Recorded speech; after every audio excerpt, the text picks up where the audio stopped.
ইরানে হামলার জবাবে ইসরায়েলে ১০০টিরও বেশি ক্ষেপণাস্ত্র হামলা চালিয়েছে তেহরান। এতে ইসরায়েলের ৪ জন নিহত এবং ২ শতাধিক আহত হয়েছে। ফের ক্ষেপণাস্ত্র হামলা চালালে তেহরান জ্বলবে বলে হুঁশিয়ারি দিয়েছেন ইসরায়েলের প্রতিরক্ষা মন্ত্রী। তবে ইসরায়েলে হামলা এখনই থামছে না বলে জানিয়েছে ইরান। পরবর্তী নির্দেশ না দেওয়া পর্যন্ত ইসরায়েলের বেন গুরিয়ন বিমানবন্দরের সব কার্যক্রম বন্ধ রাখার ঘোষণা দেওয়া হয়েছে। সুব্রত গাইন জানাচ্ছেন।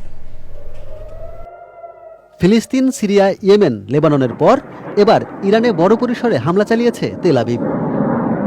তেহরানে হামলার জবাবে শুক্রবার রাতে কয়েক দফা ইসরায়েলে ক্ষেপণাস্ত্র হামলা চালায় ইরান। হামলায় প্রাণহানির পাশাপাশি ক্ষতিগ্রস্ত হয়েছে নানা স্থাপনা।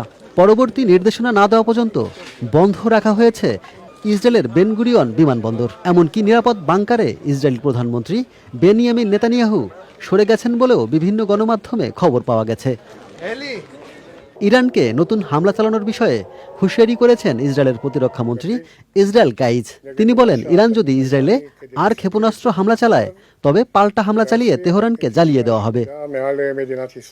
তবে ইসরায়েলের বিরুদ্ধে ইরানের পাল্টা হামলা এখনই থামছে না বলে ইঙ্গিত দিয়েছেন এক ইরানি সামরিক কর্মকর্তা।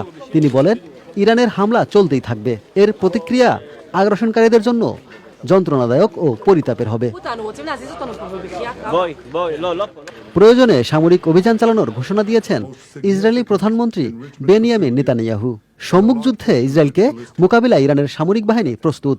ইসরায়েলের প্রতি আর কোনো দয়া প্রদর্শন করা হবে না বলে জানিয়েছেন ইরানের সর্বোচ্চ ধর্মীয় নেতা আয়াতুল্লাহ আলী খামেনি।